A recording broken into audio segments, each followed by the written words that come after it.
A gente se beneficiou muito da leitura do seu memorial, então já tem, né, várias informações biográficas e profissionais, mas queria começar perguntando sobre a tua origem, né, a família. Você nasceu em 59, né, em Santa Vitória do Palmar, Isso, filho de um bancário e uma professora da rede estadual. exatamente. Então fala um pouquinho da tua família e da tua vida ainda em Santa Vitória. Bom, Santa Vitória do Palmar é a cidade mais meridional do Brasil, não é Chuí, é Santa Vitória do Palmar. Então eu nasci lá em 59, né? Isso, meu pai era bancário, de um banco que não existe mais, um banco local, Banco da Província, do Rio Grande do Sul. E a minha mãe era professora, né, da rede estadual do Rio Grande do Sul. Né? A gente, na época, chamava professora primária, né? Era de ensino fundamental. E, bem, era uma cidade isolada, realmente, do resto do Brasil. Em 70, eu me lembro porque ainda estava lá, em 1970, o presidente Médici foi para inaugurar a estrada que ligava Santa Vitória do Palmar, na verdade Chuí, à cidade de Rio Grande. São 220 quilômetros. Até então, o acesso a Santa Vitória do Palmar ao centro do estado, Porto Alegre, Rio Grande, Pelotas, se dava pela praia. Então, se imagina a precariedade do serviço. Então, qualquer coisa que se necessitasse, como atendimento médico, o pessoal ia para Montevidéu, que ficava a 380 quilômetros, e a partir do Chuí era asfalto, né, pela Ruta 9. Então era uma cidade muito isolada. Tive uma infância, portanto, uma cidade pequena, na época não tinha 20 mil habitantes. Tive uma infância, digamos assim, semi-urbana, tá certo? Era uma cidade muito pequena, né? A família deles era de lá? Da região? A família do meu pai, sim, de Santa Vitória do Palmar. O meu pai é filho de italianos, né? O meu avô chegou lá no final do século XIX, chegou primeiro em Buenos Aires, pela Argentina, e não sei como foi parar em Santa Vitória do Palmar. Eu tenho documentação dele, coisa, ela trabalhou no metrô de Buenos Aires e depois foi para Santa Vitória. Casou lá também com uma italiana e eles eram primos. Então essa história é difícil de saber direito, né? Não era uma zona tradicional de imigração italiana no Rio Grande do Sul, o extremo sul do Brasil, né? Era metade norte. A minha mãe não, a minha mãe era de Rio Grande. Foi para Santa Vitória justamente porque passou, quer dizer, se formou normalista em Rio Grande, que era uma cidade muito maior, evidentemente, o único porto marítimo do Rio Grande do Sul, e foi designada, né, com aquele salário ainda designada para uma cidade longe e isolada, né? Bom, lá chegou, em 2 anos conheceu meu pai, noivaram, casaram, e ela constituiu família, em suma. Eu sou o primeiro filho. São quantos filhos? Era eu, quer dizer, sou eu e a minha irmã, que já faleceu, que era mais nova, 2 anos e meio mais jovem do que eu, né? E ficamos lá em Santa Vitória até meados, julho, na verdade, bem precisamente, de 1971. Viemos para Porto Alegre, né, de Santa Vitória para Porto Alegre, justamente para os meus pais ofereceram as condições, digamos assim, de estudo, porque em Santa Vitória do Palmar, naquela época, não havia sequer o ensino médio, né? Então, meu pai tinha a proposta do banco de se mudar para a sede, para a matriz do banco em Porto Alegre. Aí, ele aproveitou, tá certo? Vocês não tinham família em Porto Alegre? Tínhamos uma tia, a irmã mais velha do meu pai, tá? Que foi para lá, para Porto Alegre nos anos 60, no início dos anos 60. E é justamente o marido dela, tá, o tio, mas um contraparente, que era advogado de presos políticos, tá certo? Tinha sido vereador em Santa Vitória do Palmar, candidato a deputado estadual. Depois se mudou para Porto Alegre, justamente no governo Brizola, tá? Foi aí. E o tio, então, foi diretor da penitenciária de Porto Alegre, depois fez a transferência para o Presídio Central atual, né? Foi diretor do que seria o INCRA, né, no governo Brizola. Foi aí que o golpe de 64 pegou ele nesse cargo. Né? Qual era o nome dele? Anselmo Francisco Amaral. Né? Era um homem cultíssimo, tinha uma vasta biblioteca, e foi ele, digamos assim, eu já adolescente, sempre fui muito leitor, não é? Eu tive uma doença complicada na infância, vivia indo a Porto Alegre, naquelas condições, sem estrada, etc., para fazer cirurgia, tive papiloma na laringe, né? Um troço complicadinho. E usava um aparelho de traqueostomia, usei 4 anos, né? Então era um troço complicado. Então, sempre parava na casa dele. Era o único familiar que nós tínhamos em Porto Alegre. E lá, foi com ele, na verdade, que eu aprendi um pouco de política. Ele contava as viagens que fazia a Montevidéu para visitar o Brizola, tá certo? A defesa de presos políticos, né? Contou algumas coisas de tortura que eu era pequeno, fiquei espantado, né? Então foi, digamos assim, me emprestava livros, né? Então ele teve uma grande influência, digamos, intelectual, né? Outra que você fala no teu memorial muito é do Julinho, né? O Colégio Júlio de Castilhos. O Colégio Júlio de Castilhos. Castilhos. Vários entrevistados nossos que estudaram lá falam sempre muito. Sim, porque uma experiência de politização, vamos dizer claro, assim. Porque o Julinho, o Colégio Júlio de Castilhos, era o maior colégio da rede pública do Rio Grande do Sul, e na época era chamado Colégio Modelo, existia isso, tá certo? Então, os melhores professores, digamos assim, o que seria o estándar mesmo, né, deveria ser do ensino, estava ali. Agora, eu entrei no Julinho em 71, quando cheguei em Porto Alegre, entrei no meio do ano.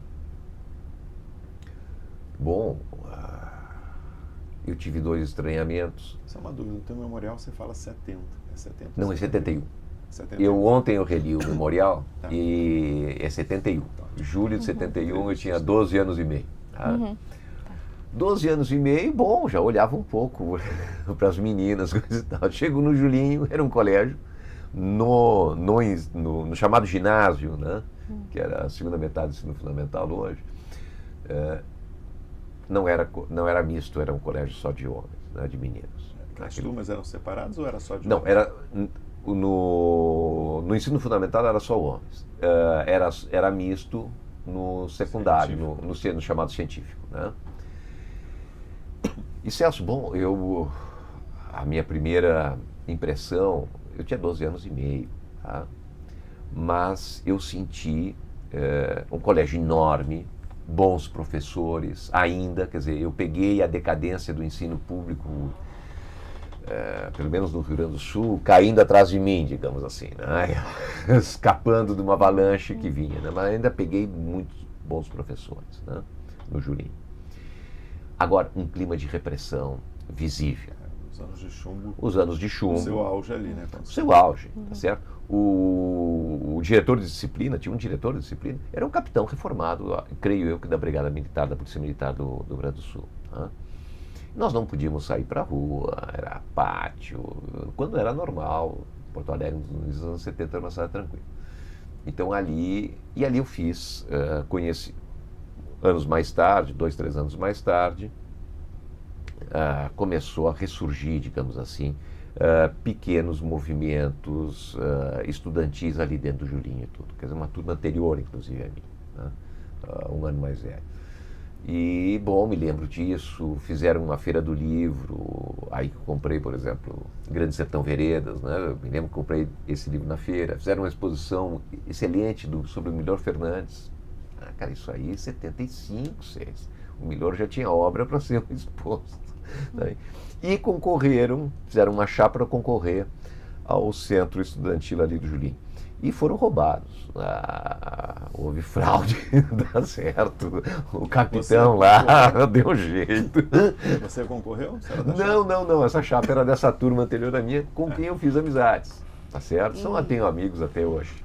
Você fala que era um centro de formação de lideranças políticas. O Julinho sempre foi. Sempre foi um centro tradicional, tá certo?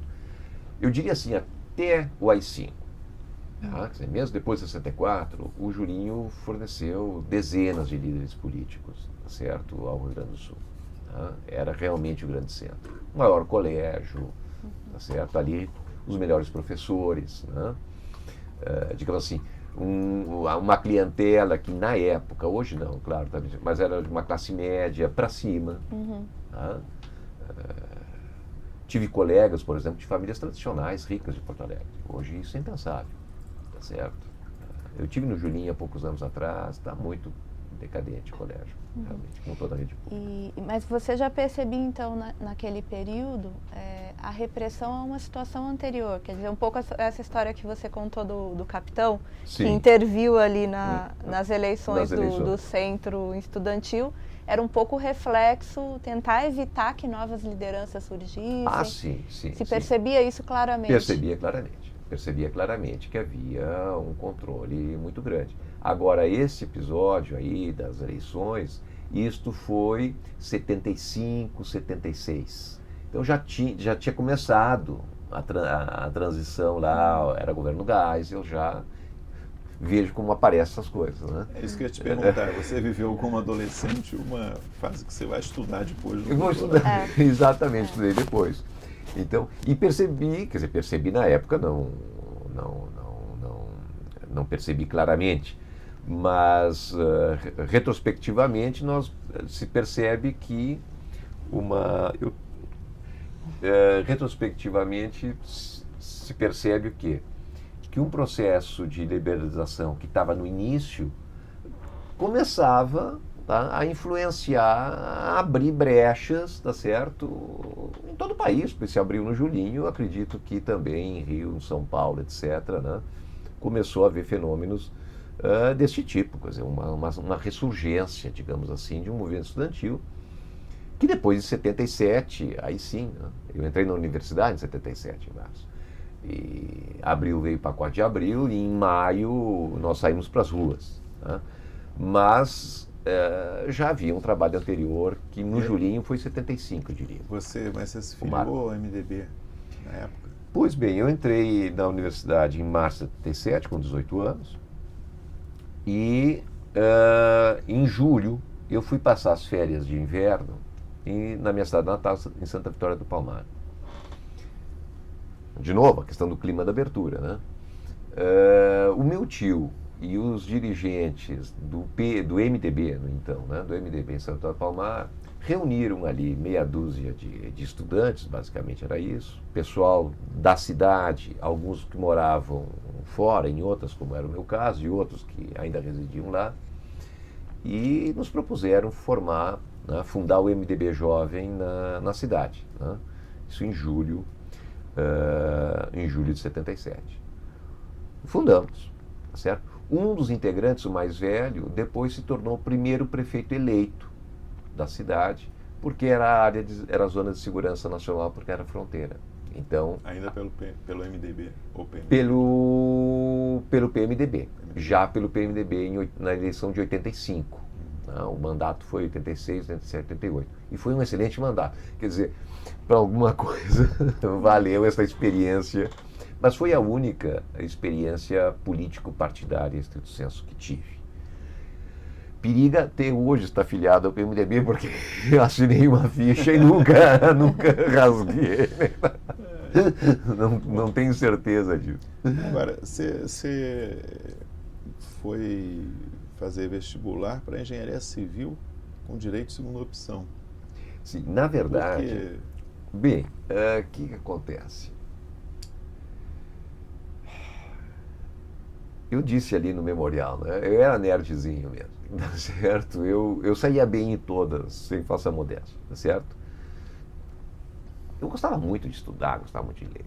E gostava muito de matemática. Gostava também, digamos assim, de maneira geral, das chamadas humanidades. Tá? E me lembro que em 76, na metade do ano, ainda no Julinho, foi uma equipe lá da Secretaria Estadual da Educação fazer um teste vocacional. Tá? Eu fiz o teste.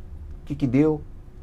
Indefinido, certo? Tanto para a área de humanas quanto para a área técnica. Aí eu entrei, na verdade, em março de 77, eu entrei na engenharia eletrônica, tá certo? No ano seguinte, em 78, porque naquela época podia cursar 2 cursos ao mesmo tempo na mesma universidade, que é um absurdo, porque você acaba queimando uma vaga. Eu entrei no curso de Ciências Sociais. Tá? E inauguramos o campus do Vale, quer dizer, o campus central da Federal do Rio Grande do Sul é no centro da cidade mesmo, né? Mas já estava apertado.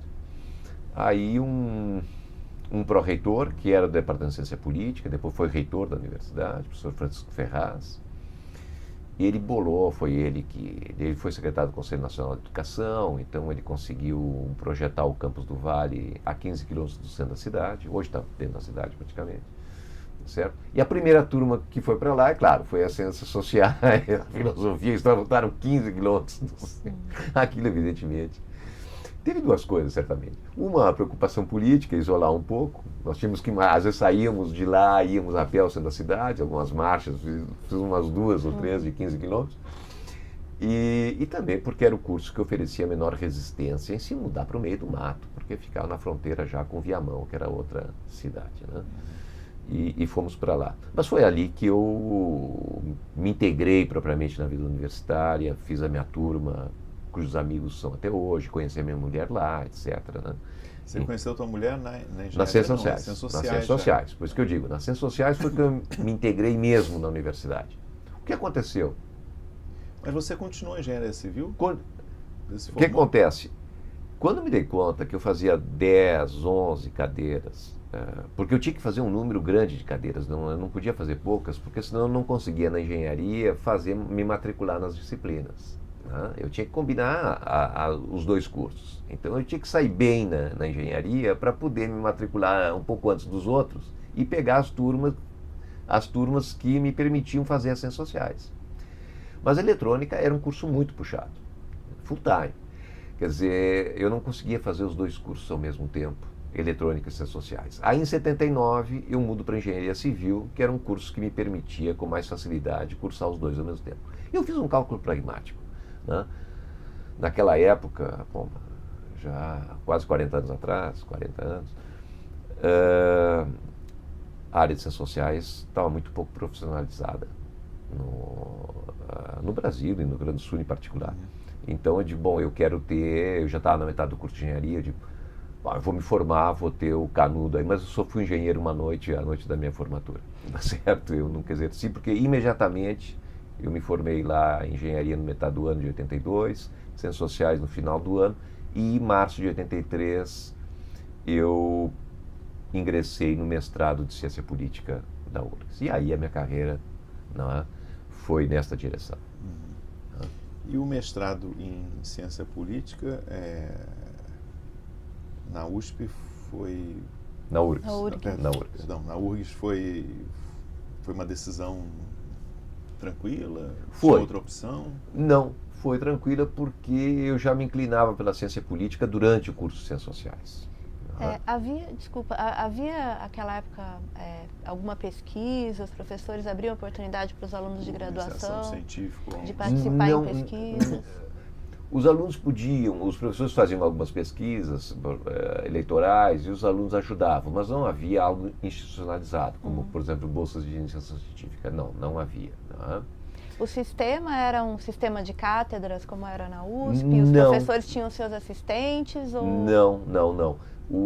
As federais, naquela época, já estavam, digamos assim, já tinha havido a reforma universitária para as federais, né? Que foi lá entre 70 e 72. Então já era departamentos, não é? E os professores catedráticos já não havia mais cátedras, não é? O Elgio Trindade foi importante, certo? Porque foi professor na graduação? Foi professor na graduação e lá, imagina, eu tinha um diploma de engenheiro, chegar para a família e dizer, bem, eu vou fazer um mestrado em ciência política, certo? Era ainda governo Figueiredo, ainda a ditadura, assustei um pouco os velhos, tá certo? Mas eu pedi um conselho ao Elgio, lá no segundo semestre, né, de 82. Digo, olha, o que tu achas, em suma, né? E ele me disse, olha, Arthur, tenho lá 20 anos mais que tu, disse, o que eu posso dizer é o seguinte, escolhe o que tu gosta de fazer. E depois, o resto vem. Entendeu? Foi um bom conselho, um conselho decisivo. Né? Aí eu me inscrevi no mestrado em ciência política com tranquilidade, digamos, era o que eu queria.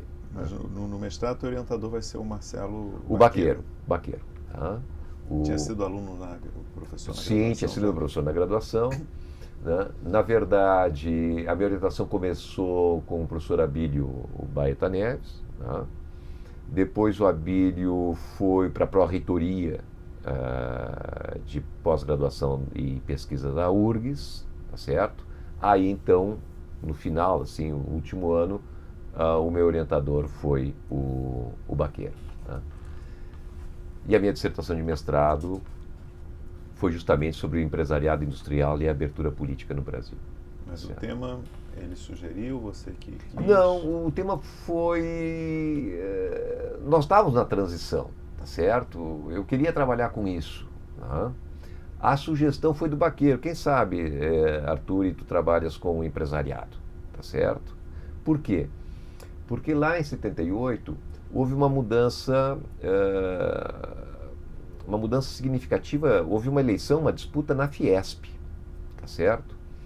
E estava na moda, né, se chamar os novos trabalhadores, os novos sindicalistas, etc. 79 foi essa mudança na Fiesp. E em 79 os empresários também se colocam, pelo menos uma parte deles, nesse diapasão, tá certo? Há uma disputa, é interessante o ano de 79, viu? Porque no primeiro semestre ainda era a antiga diretoria da Fiesp, acho que Denigris era o presidente. Né? E essa diretoria da Fiesp lançou um documento contra a abertura política, ou pelo menos pedindo ao governo, né, que tivesse cautela. Quando se elege a oposição dentro da Fiesp, no final do ano eles lançam uma nota apoiando abertamente o processo de abertura política. Né? Então, vou estudar digamos assim, este novo, entre aspas, empresariado, digamos, né? Que se inseriu no debate público sobre a transição. Aí tinha Severo Gomes, era o Bardella, né? Era o Luiz Eulálio Bueno Vidigal, tá bem? Então era o próprio Antônio Hermílio de Moraes, né? Então foi um pessoal, digamos, um pouco mais arejado e que também sentiu o sinal dos tempos, digamos assim. Né? Então eu fiz, claro, não fiz entrevistas, não vim a São Paulo, né? Coletei muito material de imprensa, né? Eu me lembro que a Gazeta Mercantil, na época, produziu muito material, muita entrevista com esses empresários, certo? Foi muito mesmo. Né? Então eu fiz a minha dissertação de mestrado e a defendi a minha dissertação em 89, tá certo? Agora, porque nesse meio tempo, sim. Não, eu ia perguntar que durante o mestrado você se envolveu nessa pesquisa sobre as eleições de 82. Também, Isto. Que ganhou o candidato do regime, né? Do regime no Rio Jair Grande do Soares, Sul, exatamente. PDS. Isto foi muito interessante. Aí eu já estava no mestrado. Né? Essa pesquisa foi realizada em 82, tá? Um pouco antes das eleições. Um survey muito grande, uma centena de questões. Tá?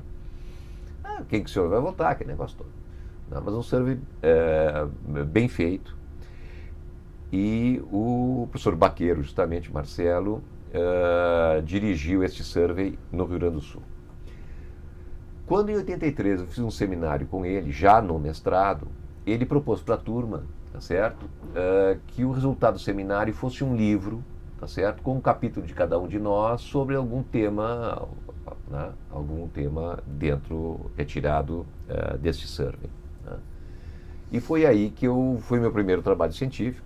Eu peguei justamente assim o perfil do eleitorado de Porto Alegre, porque a pesquisa foi feita em Porto Alegre. E foi muito interessante, tá certo? Desde dos primórdios, digamos assim, eu acho que eu relato isso, era cartão perfurado. É isso que eu ia lhe perguntar, como é que vocês trabalhavam os dados naquela época? O Baqueiro é muito especialista nessas coisas, né? E era isto, trabalhávamos com cartão furado, íamos para o CPD da URGS, rodar tudo aquilo, tá certo? Fazer cruzamentos de questões. Deixa eu lhe perguntar, a sua formação em engenharia ajudava um pouco Ajudava, nisso? ajudava. Claro que ajudava.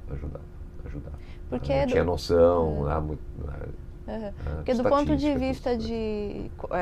da sua formação na graduação em Ciências Sociais e depois no mestrado, como é que era do ponto de vista teórico? O que vocês estudavam mais na ciência política naquela época? E se tinha, complementando a pergunta, se tinha contato, por exemplo, com o que se fazia no UPERJ ou na USP, os grandes centros de ciência política na época, ou se ficava mais ou menos restrito ao ambiente lá da... Não, nós tínhamos contato. Nós tínhamos contato, sim, com o centro, né, com São Paulo e com o Rio. Né? O pessoal ia. Né?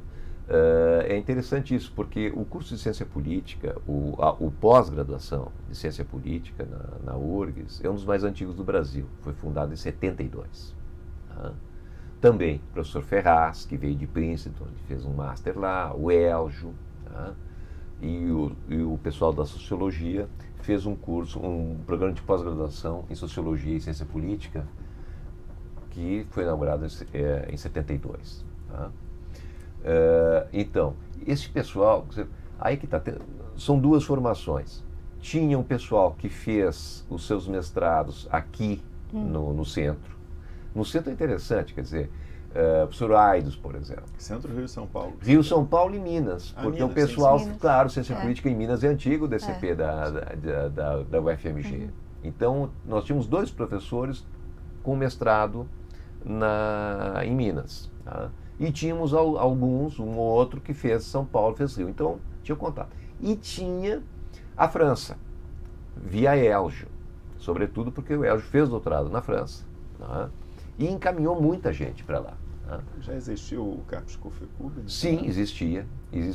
Creio que o CAPES COFECUB foi mais para o final dos anos 70, tá? Mas eu fui para a França dentro do acordo CAPES COFECUB. Então nós tínhamos uma influência que eu acho bastante interessante.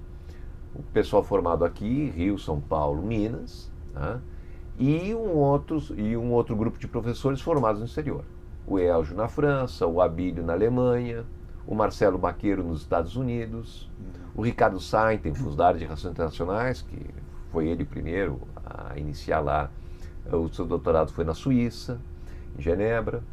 Então, eu diria o seguinte, eu tive um bom curso de mestrado com influências diversificadas, vamos dizer assim, né, dos professores. Né? E você começa também a trabalhar nesse período do mestrado ainda, 84, né, no PERGS. Sim, o NUPERGS... Seu primeiro emprego. Foi meu primeiro emprego. É o núcleo de pesquisa e documentação da política rio-grandense. Tá? Esse é um núcleo, também, a sua origem foi com o Eljo. Tá? Este grupo reuniu os arquivos do Raul Pila. O Raul Pila era um deputado do Partido Libertador no Rio Grande do Sul, só existia lá o PL, né, Partido Libertador, que era um partido parlamentarista, né, conservador, liberal conservador. Né, para vocês terem uma ideia, o ex-ministro, o ex-senador Paulo Brossard era da ala jovem do Partido Libertador quando eu trabalhava nos arquivos do Raul Pila. Né. Então eu trabalhei no PERGS, nos arquivos do Raul Pila, mas a documentação toda fotocopiada dos arquivos do Assis Brasil, do Flores da Cunha, certo? Tem um acervo importante, né, que precisaria ser hoje digitalizado, tudo mais, né, porque está tudo microfilmado. Né? E eu trabalhei com o arquivo do Raul Pila, conheço bem o arquivo do Raul Pila. Foi ali o meu primeiro emprego. Comecei em maio de 84, eu já tinha 1 ano e meio de mestrado. Né? E aí sim, 1 ano e pouco mais tarde, no segundo semestre de 85, eu presto um concurso, primeiro concurso em mais de 10 anos para professor. Naquela época, professor auxiliar. Auxiliar. Tá? Eu ainda estava no mestrado. Tá? E aí foram muitos candidatos, foram mais de 30, né? E eu fiquei em segundo lugar, e fui chamado Isso foi final de setembro de 85, eu fiz o concurso e eu comecei a minha carreira docente em agosto de 86. Tá? Mas manteve o trabalho no PERGS? Podia? Podia, porque eu tinha 40 horas no NUPERGS e 20 como professor, 20 horas. Isso a legislação permite, né? O acúmulo de 40 mais 20, desde que as 20 sejam como professor. Tá? Em 90, já na França, eu fui para lá para fazer o doutorado em 89, né, em outubro. Em 90, eu já com a dissertação de mestrado defendida, aí sim eu passo a ser professor em dedicação exclusiva. Claro que aí eu me demito do cargo de técnico em assuntos educacionais que eu tinha no NUPERGS. Você se casou em que ano, só que seja mencionado? Eu me casei em 91. Me casei em 91. Quer dizer, já vivia junto com a minha mulher desde 89. Mas em 89 foi o ano que eu fui para a França, tá certo? Fiquei 1 ano e meio lá, voltei para pesquisa de campo em 91. Ela já foi junto. E aí casei. A minha mulher ficou, a Sinara ficou esse período, esse 1 ano e meio, ela ficou no Brasil. Claro que nós íamos e voltávamos de 3 meses mais ou menos, mas ela ficou no Brasil, porque ela na época, ela é socióloga de formação, ela também é professora da URGS, mas ela passou uns 4 ou 5 anos na atividade privada, tá certo? Dirigindo a empresa da família, empresa de material de construção. Né? Mas, bom, ela acabou, na verdade, esse 1 ano e meio foi para fechar a empresa, tá certo? E continuar a carreira acadêmica dela. Então, quando eu voltei para o trabalho de campo aqui em 91, no meio desse período, nós casamos em julho de 91, e em outubro de 91 voltei para Paris, e aí ela foi junto e iniciou o doutorado dela lá. No início, você fala que você morou na Maison? Morei na Maison do Brasil, na Casa do Brasil, na cidade universitária de Paris, que foi uma experiência muito rica, muito interessante. Né? Uma centena de doutorandos de todas as áreas. Né? E a cidade universitária de Paris é uma maravilha, são 40 hectares dentro de Paris, intramuros, né, perto ao sul. Foi uma doação dos Rothschild, no início do século XX. E lá na época tinha mais de 40 casas. Né? Cada país construía a sua casa para os estudantes. E a Casa do Brasil foi projetada pelo Lúcio Costa e pelo Le Corbusier. Ela faz parte do patrimônio histórico francês, a Casa do Brasil. E é uma maravilha, assim como as condições ideais de estudo, eu diria. Embora a casa estivesse caindo aos pedaços, né? Hoje ela está totalmente reformada, né? E é um lugar interessante, pelo menos para quem vai em curta duração, etc. Né? Agora, a opção por ir para a França passou por contatos pessoais ou por uma admiração intelectual? Passou por contatos pessoais. Em que sentido? No mestrado, em 84, no segundo ano do meu mestrado, foram dentro do acordo CAPES-CONFECUB, que o ELJO tinha fundado anos antes, com a Sciences Po, com o Instituto de Estudos Políticos de Paris, né? Foram dar aula lá Alain Rouquier, né? Cientista político, foi inclusive embaixador da França no Brasil, né? 10, 15 anos atrás, 15, 20 anos atrás. E o Guilhermet, tá certo? Ambos deram seminários curtos. Bom, eu fiz o seminário dos dois. No seminário do Alain Rouquier, ele trabalhou muito com a questão da democratização, com os militares, sobretudo porque a tese dele foi sobre os militares na Argentina. Nos trouxe literatura, né, que nós não tínhamos lá contato. E depois o Guilhermet, tá certo? Que também trabalhava com a questão de transição e democratização. A tese dele foi sobre o papel da igreja no período franquista na Espanha. Né?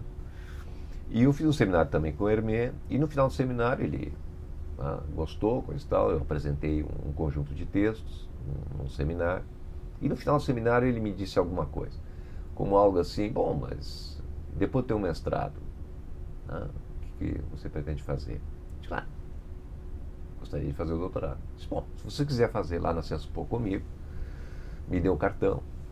Se você faz o contato. 4, 5 anos depois, fiz o contato, depois de ter terminado o mestrado, depois de ter ingressado na carreira docente, em 89.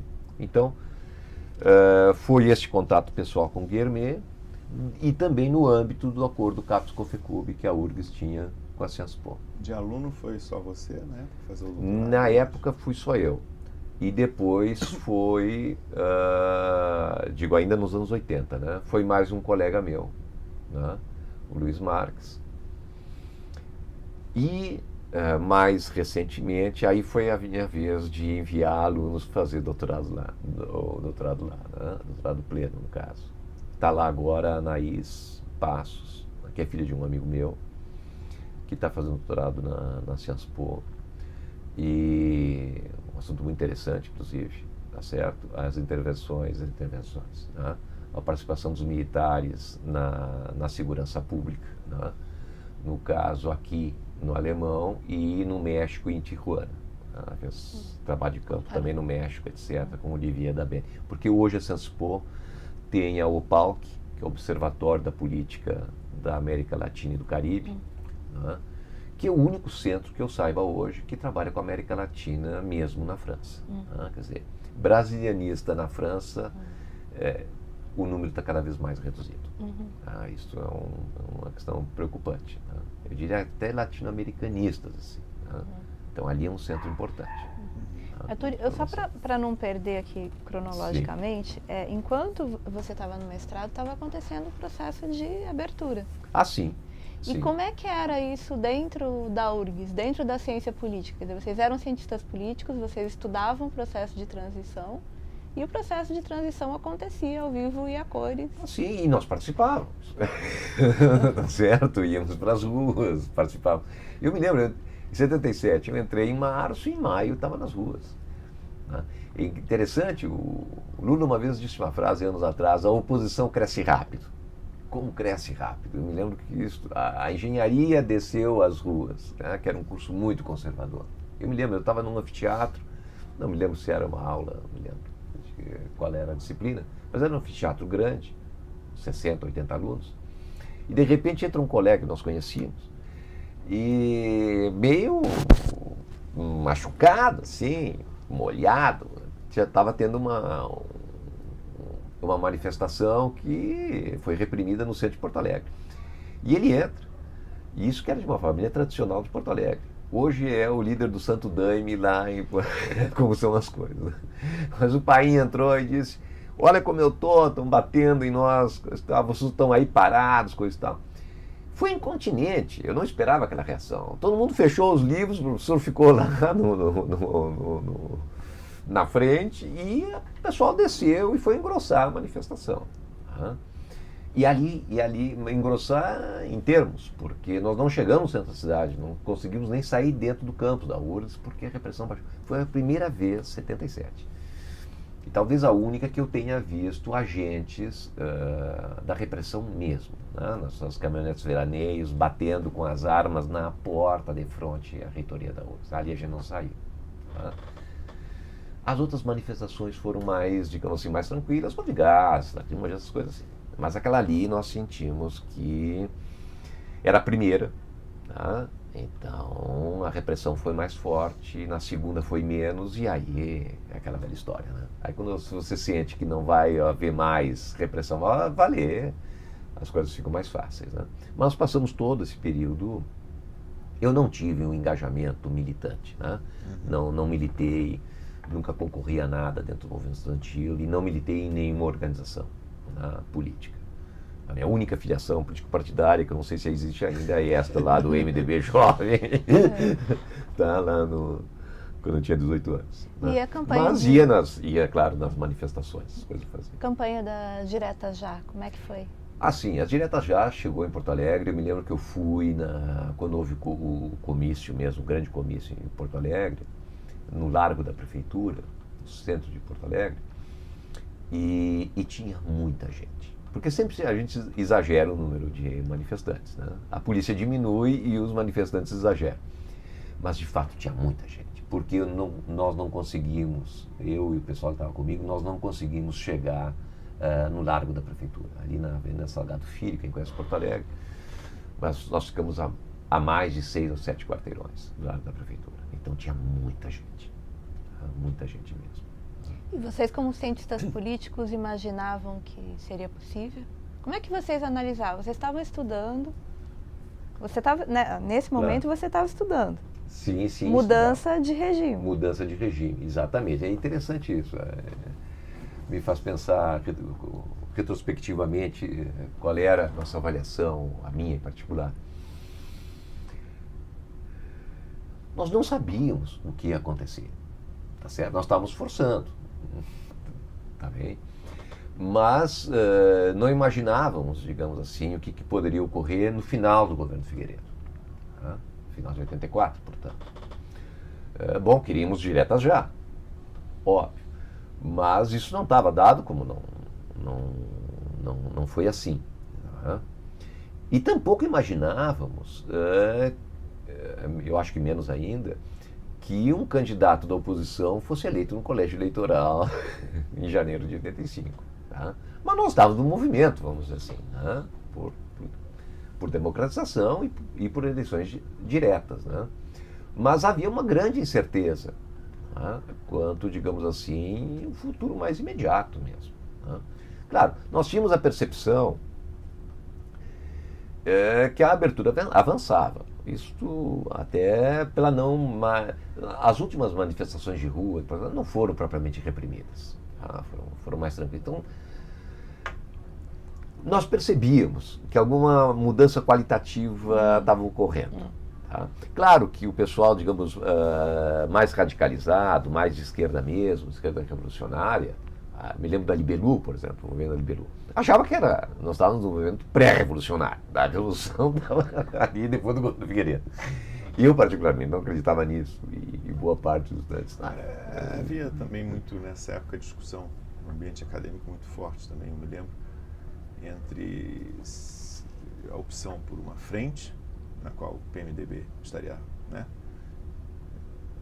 à frente, e o PT surgindo não na frente, né, quer dizer, fazer a sua trajetória solo, lançar seus candidatos, né, em 82 foi o Olívio Dutra. Foi o Olívio Dutra. Você acompanhava esse? Acompanhava. Acontece que no Rio Grande do Sul, engraçado, né, o PT foi muito forte no Rio Grande do Sul, ainda é, certo? Claro que agora, na conjuntura atual, há muita decepção, muito desencanto, etc., mas ainda é um partido estruturado, tanto é que elegeu em 2010 o Tarso Genro como governador do estado. Né? E teve 4 prefeituras consecutivas, né, de 89 a 2005, em Porto Alegre. Né? Foi muito forte. Mas no início, Celso, lá em 82, 81, 83, logo na fundação do PT e nas eleições de 82, o PT era muito pequeno no Rio Grande do Sul. Por quê?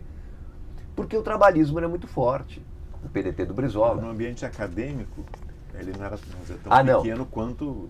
Não, no ambiente acadêmico ele era mais representado do que na população, no eleitorado em geral. No ambiente acadêmico, sim, tens razão. Havia essa discussão. Tá? Quer dizer, bem, tanto é que houve muitas filiações ao PT, tanto de professores quanto de alunos, aí no início dos anos 80. Tá? Essa discussão houve. Mas eu diria assim, não foi aguda no Rio Grande do Sul, tá certo? Não foi aguda. O que foi mais complicado, e isso se verificou na eleição de 82, que venceu o candidato do regime, o Jair Soares, era sim o embate entre PMDB do Simon, tá certo? E o PDT do Brizola. Brizolistas. Claro. Porque foi isso que deu a vitória ao Jair Soares. Porque não esqueçamos, 82 não havia segundo turno. Sim. O segundo turno modifica tudo. O Brizola ganhou no Rio. O Brizola ganhou no Rio e o Jair Soares fez 33 e pouquinho por cento. Mas assim, foi por muito pouco. Mas ele fez mais votos que o Simon, praticamente empatados, tá certo? E o candidato também não saiu mal, o Alceu Colares do PDT. tá certo? Quer dizer, o Jair ganhou porque, eu digo sempre para os alunos, a estratégia de dividir a oposição, anistia e depois multipartidarismo, para dividir a oposição e manter digamos assim, os quadros do regime num partido só e a ausência do segundo turno, só funcionou no Rio Grande do Sul. Aqui no Rio foi o oposto. No Rio foi o candidato oposto. que não queria. Claro. Entrou. Claro. O Brizola foi muito sagaz. Ele queria, evidentemente, que ele queria o protagonismo nacional. Não ia ficar no Rio Grande do Sul. Veio para o Rio de Janeiro. Num lance arriscadíssimo. Ninguém imaginava. Com traço nas pesquisas, quase. Começou com traço. Ele foi muito sagaz. Bom, quem conheceu o Brizola, o seu voluntarismo, etc. E ganhou, levou aqui no Rio. Né? Agora, no Rio Grande do Sul, ele não quis se inserir no PMDB do Simão, e o Simão ficou ao pé.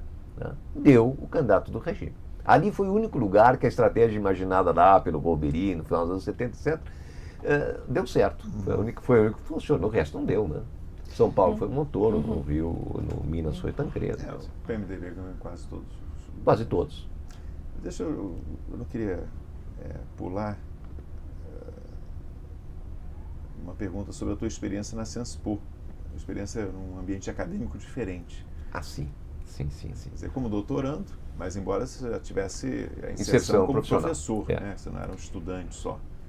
Mas lá era estudante. Lá era estudante. Como é que foi o ambiente acadêmico francês lá na Sciences Po, nessa época? Bom, a Sciences Po, porque mudou muito, né? A Sciences Po hoje quadruplicou o número de alunos e se internacionalizou. Acho que quase metade dos alunos hoje são estrangeiros na Sciences Po. Isso foi uma grande mudança que ocorreu em meados dos anos 90 para cá. Né?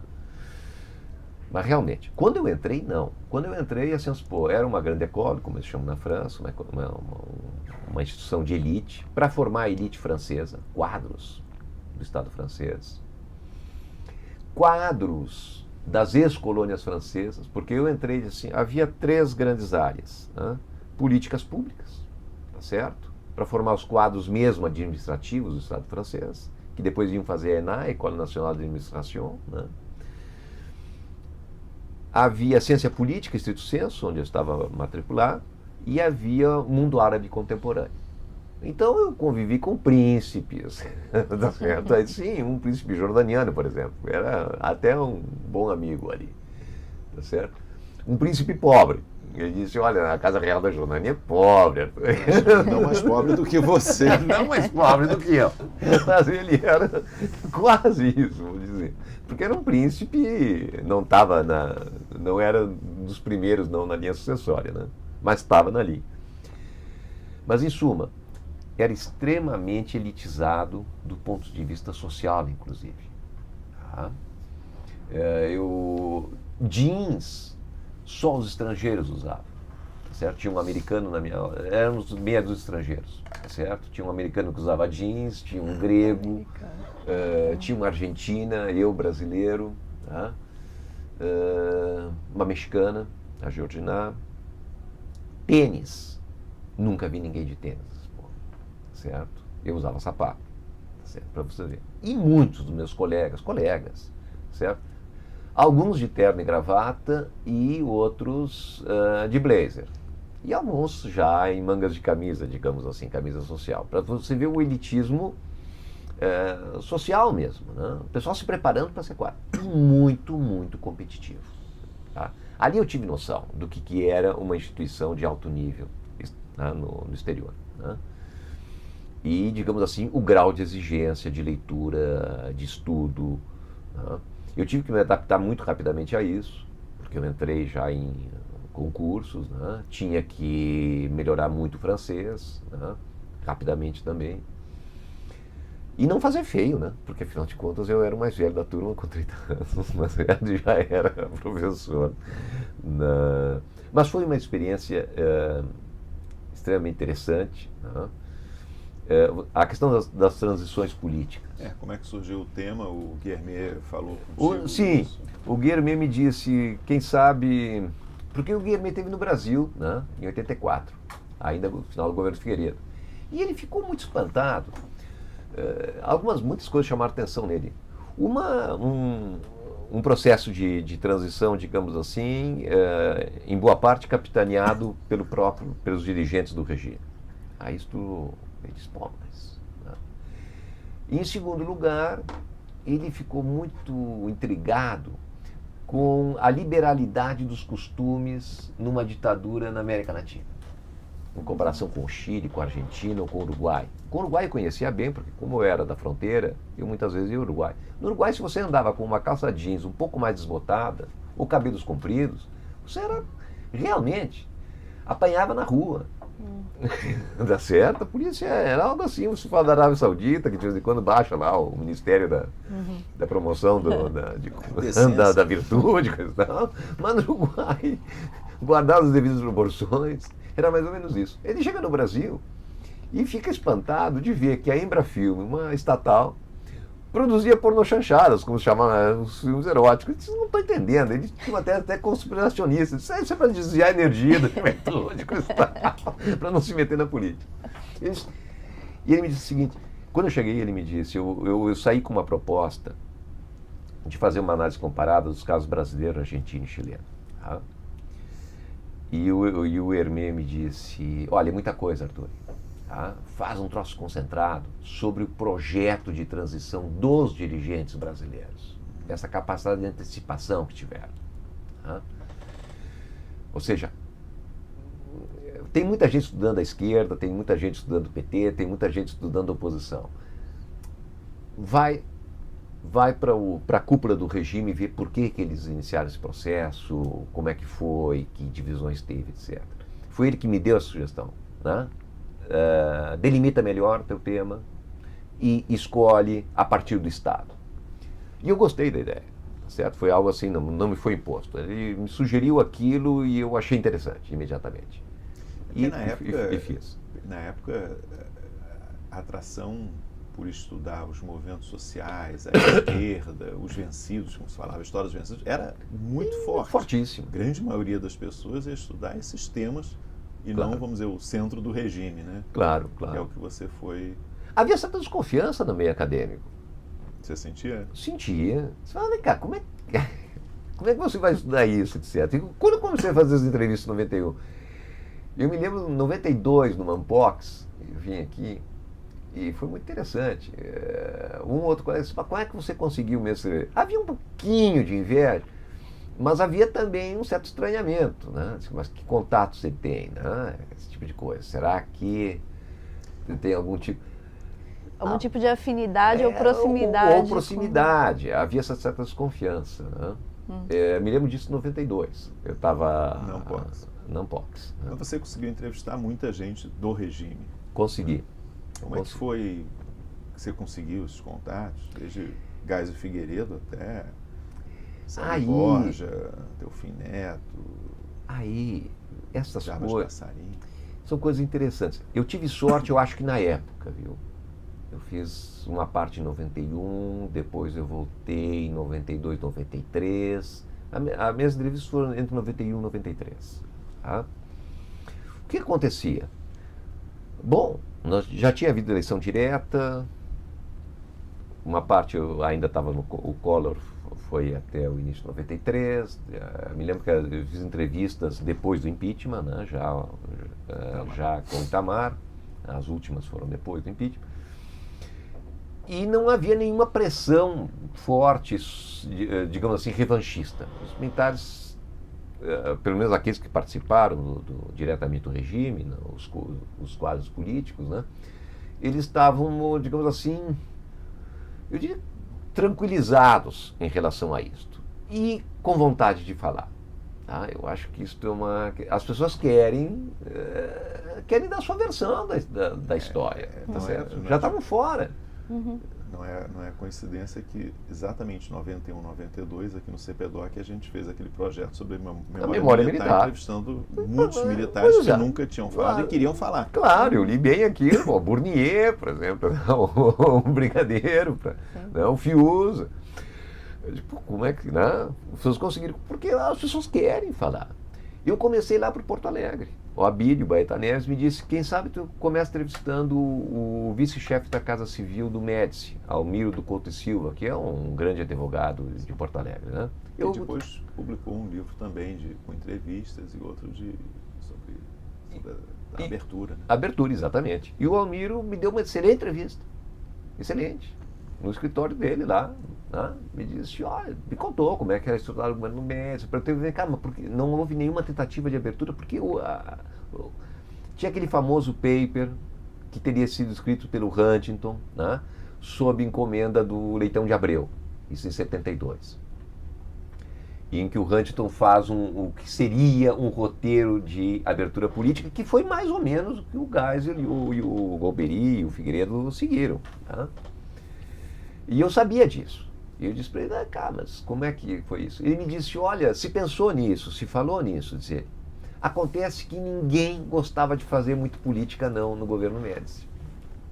Ele disse, o próprio Leitão de Abreu, que era meu chefe imediato, disse, não era um homem afeito ao jogo político. Ah. Ele disse, foi isto. E o Almiro me passou para um outro, Romeu Ramos, que também foi um secretário de Minas e Energia do Estado do Rio Grande do Sul, que me deu uma visão muito interessante. Ele me disse, olha, eu sei que o senhor não apoia o regime, ele me disse, mas nós construímos o Estado brasileiro. Ele disse coisas assim. Mas como? Um dia eu fui pagar imposto de renda, ele era estancieiro, e os colegas dele lá de São Borja, porque disseram, pagar imposto de renda? Isso não existe. Ficaram espantados. E ele disse, quando eu fui pagar, dizendo em Porto Alegre, tinha se mudado recentemente para Porto Alegre, a Receita Federal era uma piada. Ele disse, nós fizemos tudo isso, aquele negócio todo. E assim foi, um indicando o outro, você vai criando confiança. Tá certo? Claro que Geisel e Figueiredo, por exemplo, citasse aí, foi mais difícil. Eu escrevi uma carta para o Geisel, tá? Em 91. E ele me respondeu, eu tenho essa carta até hoje, com o carimbo da Norquisa, eu entrevistei ele aqui pertinho. Aqui ao lado. Exatamente. E ele me negando a entrevista, mas fez uma carta de 2 páginas manuscrita, se justificando porque que não me concedia a pesquisa. 2 anos depois, eu consegui, 1 ano e meio depois. Mas como? Através do general Moraes Rego, tá certo? Que foi também quem nos colocando... Pois claro. Eu liguei para o Moraes Rego para entrevistá-lo, a ele, general Moraes Rego. E me disse, mas... Geisel, eu não gosto da entrevista. Eu tinha essa dificuldade, eu estava entrevistando muita gente do período do Figueiredo e poucos do Geisel. Eu me dei conta da autoridade que o Geisel ainda exercia, autoridade moral. Tá certo? Como ele não falava, os outros também não se sentiam no direito. Aí eu tive um desabafo com o Moraes Rego. Eu digo, mas não consigo entrevistar ninguém porque ele não entrevista, você também não deu entrevista. Aí ele me disse, mas quem sabe você ligue para ele? Eu digo, não tem telefone, eu escrevi há 2 anos, me negou. Eu disse, mas liga, me deu o telefone pessoal. Mesmo. Tanto que quem me atendeu o telefone, eu penso que tenha sido a Amália Lucia, filha. Porque era alguém da família, muito bem articulada e era relativamente jovem. Certamente. E ela disse, eu vou lhe passar o papai. Não disse papai, vou passar ele. Eu que induzi que fosse. E aí, no telefone, ele disse, me lembro, sim, o senhor... Pois é, mas não estou disposto ainda. Eu disse, certo, mas o senhor deu uma entrevista para o Alfred Stepan. Como é que o senhor dá uma entrevista para um cientista estrangeiro? E não dá para um brasileiro? Aí calcanhar já aqui do alemão. Do alemão. Aí ficou sem jeito, rapaz, eu peguei ele mesmo. Aí ele tentou sair ainda, me disse, mas o que eu vou dizer para os outros colegas seus brasileiros que eu também neguei? Digo, a mesma coisa que o senhor me disse há 2 anos atrás, que naquela época não era um momento, mas agora é. Aí ele disse, então vamos marcar. Marcou em janeiro aqui, né, de 93. Mas foi assim. E o Figueiredo foi o Danilo Venturini. O Danilo Venturini e eu disse, gostaria muito de... O Figueiredo não conseguimos entrevistar, ele não quis. Ele também tinha feito contatos. Aí o Danilo Venturini me disse, eu acho que ele pode lhe dar uma entrevista. Disse, eu estava em Brasília. Ele morava ali, tinha uma chácara nos arredores de Brasília. O Danilo Venturini, né? ele tinha muito material do Conselho de Segurança Nacional, viu? Porque ele me disse, o senhor não faz ideia o que o Golbery fez. Eu digo o quê? Deu todas as gravações do Conselho de Segurança Nacional para o jornalista Hélio Gaspari. Sim. Eu disse, disse, tá tudo com ele. Ele disse, eu não vou fazer isso com o senhor, mas eu tenho um material muito grande aqui em casa. É uma pena, a gente não sabe onde foi parar esse material. A biblioteca, por exemplo, tinha muito material político do Leitão de Abreu, que me deu uma péssima entrevista, não falou nada, o Leitão. E o Venturini foi isto, ele ligou para o Figueiredo e disse, olha, o cara parece sério, não é meu? Você aceitaria? Então ele que vem ao Rio. Não tive dúvida, 2 dias depois. Eu parava naquela época na casa do Ricardo Noblat, certo? A mulher do Noblat é prima da minha mulher. E o Ricardo Noblat me conseguiu também muitas entrevistas, né? Não teve outra, né? Eu fui para o Rio, entreguei uma carta, fiz uma carta de apresentação minha, entreguei a carta do meu orientador, do Hermena, em francês, mas o Figueiredo lia perfeitamente francês. E entreguei era uma chuva torrencial um dia de noite, aqui no Rio. E eu entreguei lá na portaria do prédio dele, lá em São Conrado. E voltei, fui de táxi, entreguei Você veja como é a segurança no Brasil, hoje está melhor. Mas um segurança estava ali no condomínio, na recepção, acho que era a segurança do próprio Figueiredo, disse, o senhor não quer entregar a carta lá em cima? Eu digo, não, cara, de noite. Eu com uma pasta, o cara nem abriu a pasta. Eu disse, não, eu prefiro deixar aqui. E voltei. Voltei para o Leme, onde eu estava parando ali. Quando eu chego, toco o telefone, era o próprio Figueiredo.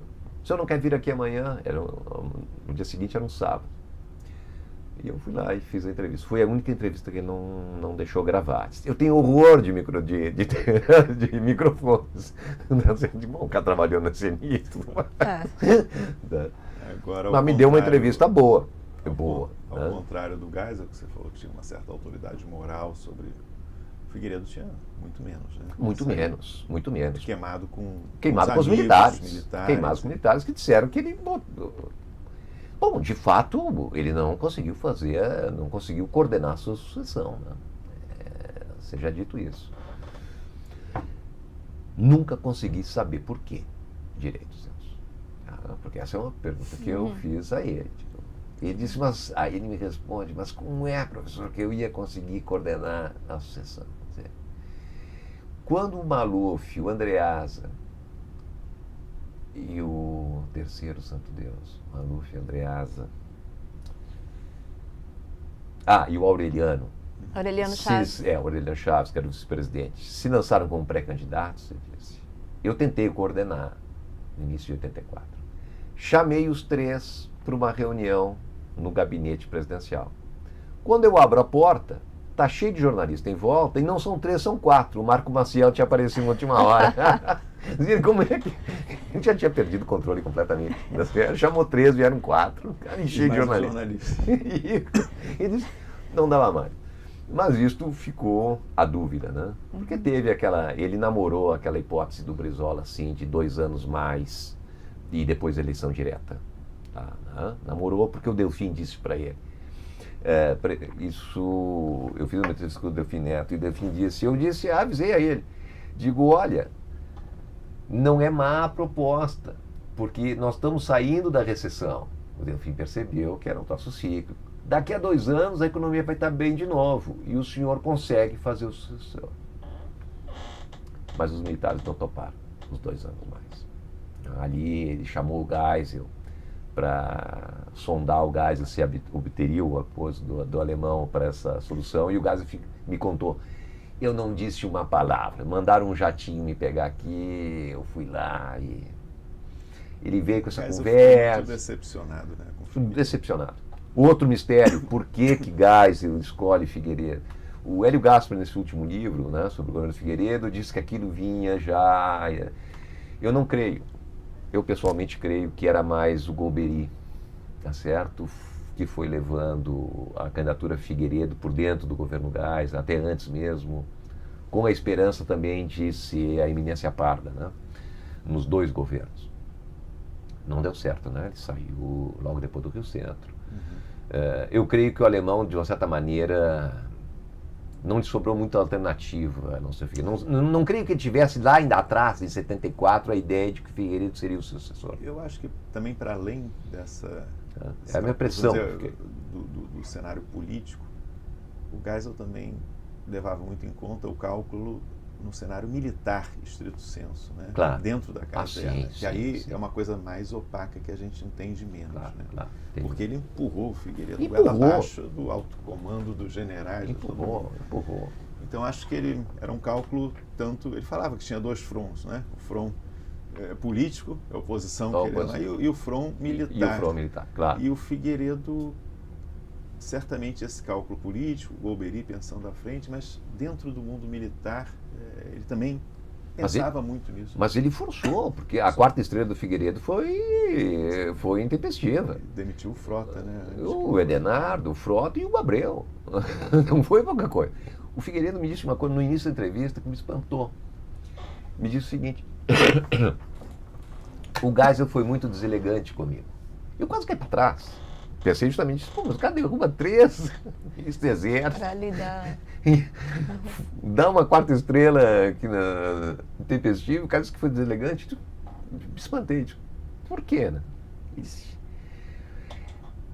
Mas o Figueiredo é inteligente. Ele disse porque ele tinha que ter extinguido o AI-5 ou no início do governo dele, para ver como é bom governar sem o AI-5, ou deixasse para eu fazê-lo no momento que eu gostasse adequado. E não às vésperas de eu tomar posse. Claro, o Figueiredo toma posse no cabo do foguete. 79, mais 79, 77 os estudantes saíram para a rua, 78 o ABC, e 79 os 2 juntos. E sem o AI-5. E anistia, né? E anistia. Mas a anistia fazia parte do plano.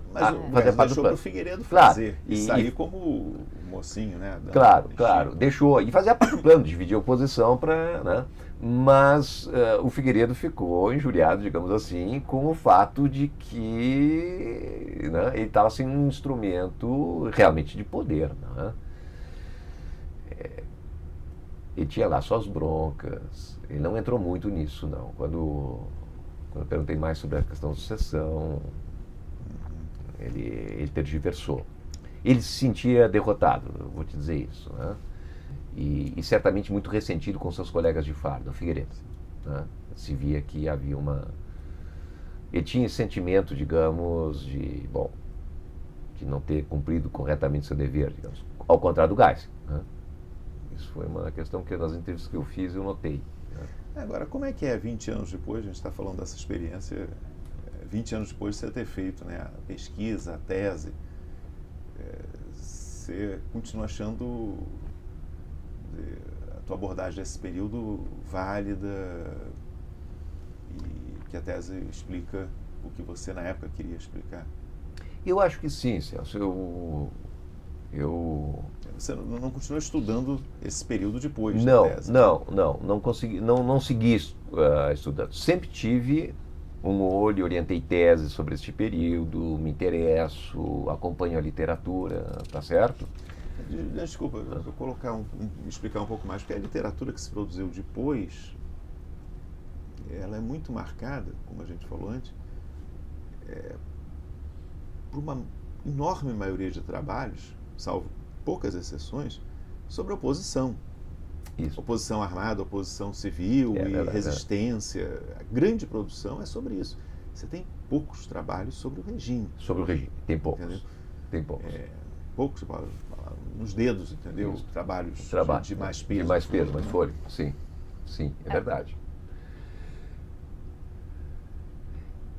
Aquela tendência, esta tendência de estudar mais a oposição, os movimentos, os vencidos, digamos assim, já havia quando eu escolhi a tese. E, de fato, depois continuou. Continuou. Mas eu creio que digamos assim, a minha tese, eu acho que ela se mantém, digamos assim. Eu talvez lançasse hoje um pouco melhor, evidentemente, né, com toda a literatura e o tempo que se passou. Mas eu mantenho basicamente que foi um projeto altamente voluntarista, tá certo? Bem pensado, bem engendrado, né? Creio que o regime, aqueles que projetaram, né, a liberalização lenta, gradual e segura, conseguiram, pelo menos até o início do governo Figueiredo, realmente controlar o jogo político, né? Claro, a oposição armada estava derrotada, a ameaça estava afastada, né? Dentro da oposição, com a quantidade de cassações que houve antes, a hegemonia era dos setores mais conservadores, liberal-conservador, né? Isso tudo facilitou a aceitação da oposição dessa transição via eleitoral, porque isso é interessante, né? Eu também peguei, nesse momento que eu estava fazendo a tese, redigindo, uma mudança, uma inflexão muito grande na literatura teórica sobre o processo de mudança de regime. A transitologia era uma ciência à parte, quase, nessa época. Quase, porque o que havia antes da transição? As teorias macroestruturais. Ou instrumentais, os militares são instrumentos das classes dominantes, ou então, a questão do subdesenvolvimento, etc., como se estivéssemos condenados à ditadura. Era um pouco, era muito forte a ideia do Huntington, né? Ainda é muito a questão de modernização, quer dizer, e do papel dos militares. Exatamente. Nesse processo de modernização. Achei interessante que você recuperou aquela possibilidade do Huntington ter escrito ali. Sim, não, escreveu, porque o Vanderlei me disse, ele escreveu, só que não assinou. Pois bem, mas assim, no final das contas, se você lê o Ordem Política nas Sociedades em Mudança, quando ele fala do caso brasileiro, ele fala exatamente isso, quer dizer, são os militares que têm as condições, são os agentes para democratizar o país. Não, o Huntington, apesar do seu conservadorismo e tudo mais, é um grande cientista político, né? Ele teve visão. Então, mas havia essa literatura. Quando começam os processos de transição, de uma maneira inopinada quase, né? No Brasil ninguém esperava aquele discurso do Geisel de 19 de março, né? O discurso não de posse, mas frente ao secretariado, propondo... É um discurso importante, apela à imaginação política criadora, né? De alguém que tem visão política, né? E aí há uma inflexão violenta na literatura, certo? A gente sai de explicações macro-orientadas para micro-política, tá certo? Com um peso excessivo nos atores, da determinação do jogo político, etc. Eu escolhi algo mais intermediário, né? Peguei, no fim, a tese da Terry Cal, né?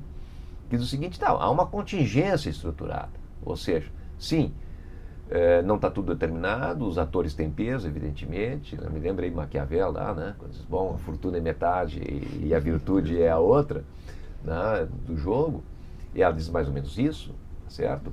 Os atores políticos, tem latitude, maior ou menor, tem, mas o conjunto de possibilidades não é infinito, né? Ele está contingenciado, está de alguma maneira, digamos assim, mais delimitado pela estrutura vigente, pelo passado, pela tradição política do país e também pelo quadro conjuntural. E eu creio que isto é válido, né? Quando o Geisel lá... tem pessoal que diz, o Geisel escolheu fazer a transição via eleições. Não escolheu propriamente. Havia um processo eleitoral que nunca foi interrompido, foi barbaramente... mas existia um calendário eleitoral. Razoavelmente controlável. Controlável, por um poder esvaziado, tá certo? A oposição jogava o jogo, estava dentro do Congresso, a oposição armada totalmente derrotada, certo? Ou seja, ele, sim, teve muito voluntarismo político, muita habilidade, muita virtude, no sentido lá do Maquiavel, na política, mas também havia condições, digamos assim, institucionais que lhe permitiram, né, escolher uma via que já estava posta e que é uma via tradicional na política brasileira desde o Império. Havia troca de gabinetes no Segundo Império. Havia eleições. Ou seja, as elites no Brasil, vamos falar assim, sempre mediram forças através do processo eleitoral. Né? Claro, fora os movimentos de ruptura armada, golpes, etc., né? Mas isso era uma tradição. E o custo de ser uma ditadura que não tivesse eleições, nessa época, era muitíssimo alto já, bastava olhar o que aconteceu no mundo, né? Claro. Então, não foi por acaso. Por Deixa só desculpa até, vou propor mudar de assunto. Não tem problema. Porque senão a gente pode conversar horas aqui, porque o tema me interessa. Claro que sim, claro que sim. À tarde a gente conversa mais sobre isso. A gente conversa na palestra que você vai dar à tarde. Agora, você defende 99, 2001 começa a ter uma inflexão, não só na tua agenda de pesquisa, mas né, essa área da política internacional, né, mas também você passa a participar, né, do núcleo de estudos sobre estratégia estratégia de relações internacionais Exato. do Vicentini, né, depois pesquisador associado do ILEA, né, professor do curso de pós em relações internacionais. Como é que aconteceu e por que se deu? Quer dizer, você deixou esse tema Isso. e em parte a ciência política, pelo menos como você vinha praticando já. Isso é interessante. E vou te dizer, as coisas na vida, né? Quando a gente dá entrevista, eu já estive do outro lado, entrevistando, né? A gente tem que ter cuidado com a racionalização retrospectiva, né? Dar uma coerência. Não, foi circunstancial, em grande medida, esta minha inflexão de pesquisa. Em que sentido? Eu estava justamente, eu fui em 2000 a Paris para a defesa da tese da minha mulher. Lá, eu encontro na rua, por acaso, com o Carlos Milani, que hoje está aqui no IESP. O Carlos Milani tinha sido meu aluno quando eu comecei a dar aula em 86 na URGS. Ele fazia Direito e fez cadeira de Política 1 comigo como uma cadeira eletiva, né, optativa. Ali que eu o conheci. Depois eu perdi ele de vista, soube que ele tinha feito o Instituto Rio Branco e tinha iniciado a carreira diplomática.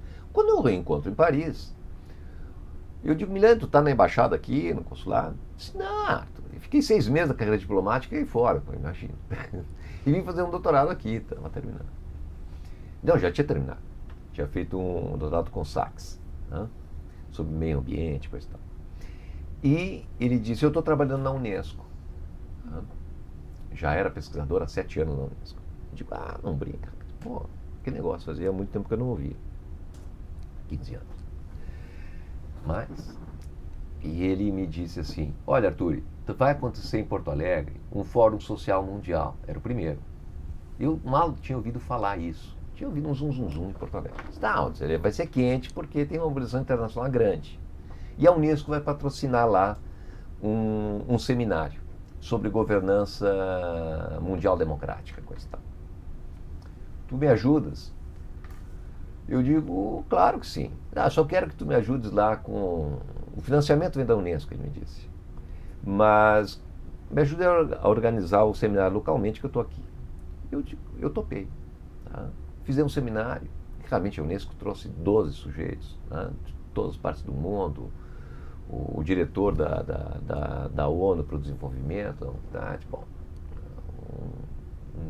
um timaço. Foi um bom seminário. Dali surgiu, inclusive, um livro, organizado por mim, por ele, pelo Germán Solinis, que é um mexicano que também trabalhava na Unesco, com o resultado do seminário. E ali, foi o primeiro Fórum Social Mundial em Porto Alegre, foi um acontecimento internacional, digamos assim, foi muito veiculado pela mídia internacional e tudo mais. E Porto Alegre, realmente ficou colorida ali. Eu comecei a me interessar pela essa área internacional. Mas eu não abandonei nunca, Celso e Adriano, eu nunca abandonei 2 coisas. A questão da democracia, ou seja, dos perigos para a ordem democrática, e a questão do Estado propriamente e os seus órgãos coercitivos. Só que eu pus isso no patamar internacional. Por quê? Percebia já em 2001, 11 de setembro, e eu percebi que se articulava, tá certo? Como o Fórum Social Mundial não deixava de ser uma articulação das esquerdas, digamos assim, dos movimentos de contestação à ordem internacional,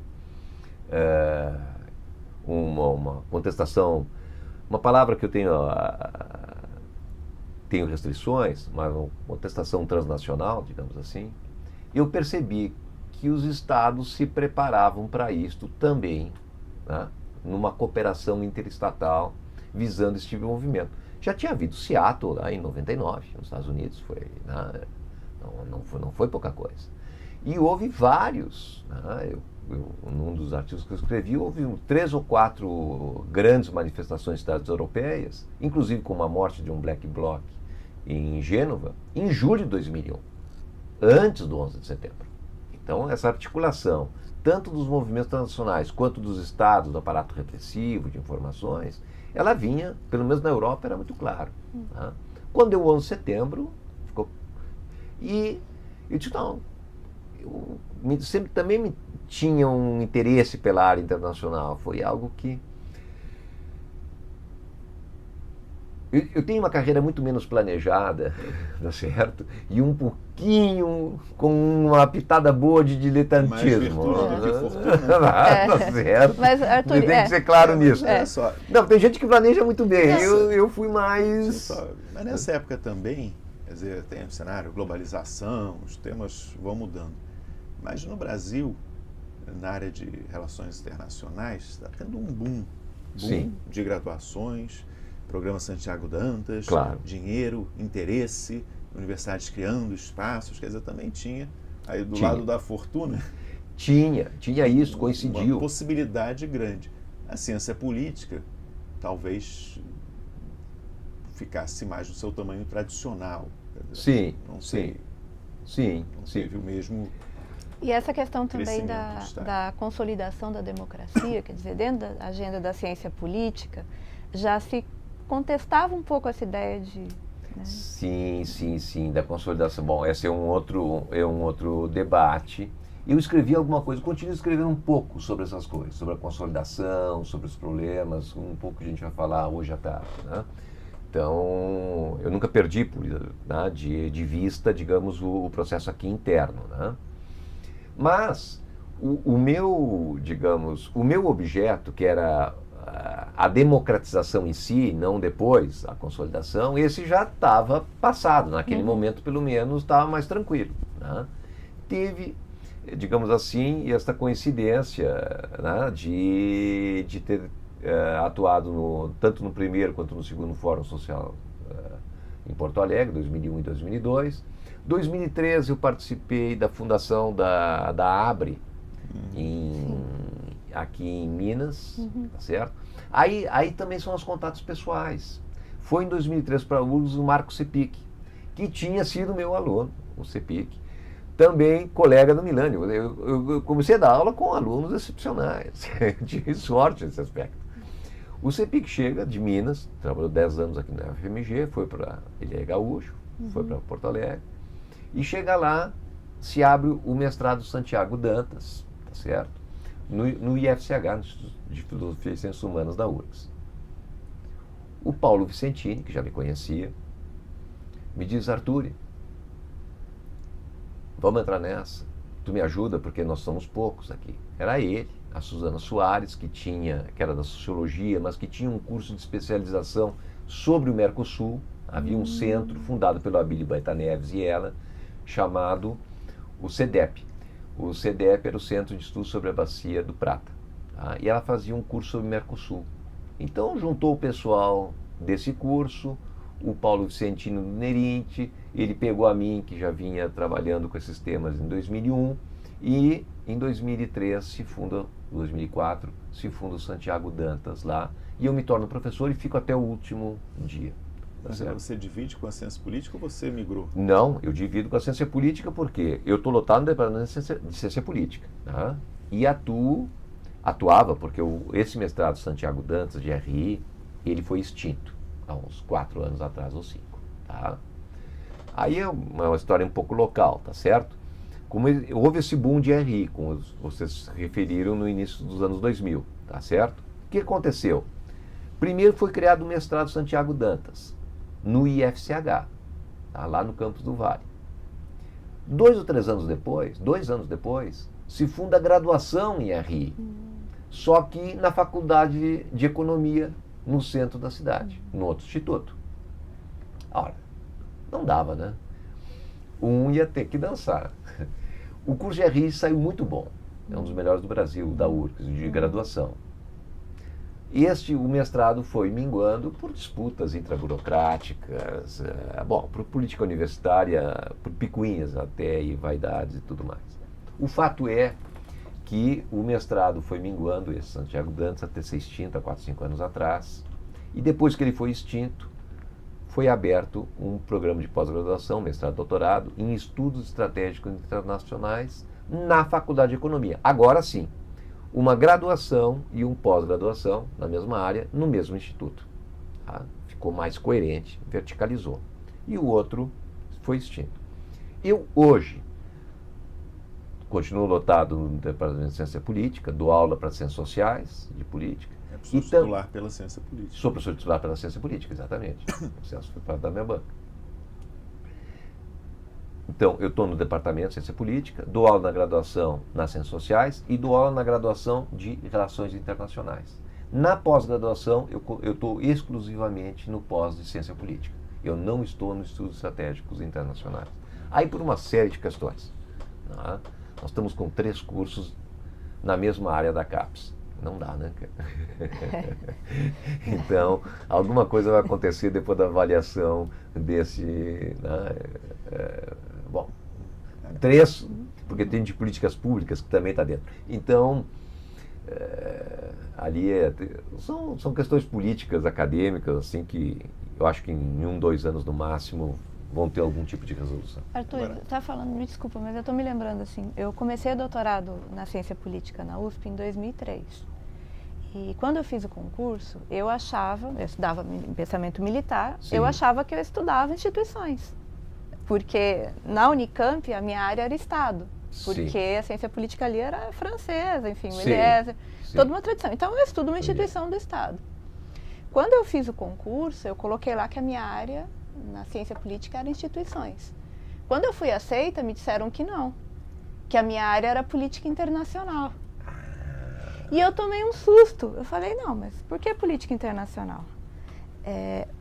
Mas é bem nesse período onde você migra também, e eu imagino que houve, nesse momento, uma mudança em se pensar essa questão da política de defesa, e já se pensando em política de defesa e militares, mais voltados para o âmbito internacional e uma discussão mais conectada com o que era a conjuntura. Você falou de Mercosul, né? Se estudava muito na década de 1990, Sim. Se passou a estudar muito essa questão de segurança e defesa, pelo menos ali na região do Mercosul, depois América do Sul a partir dos anos 2000.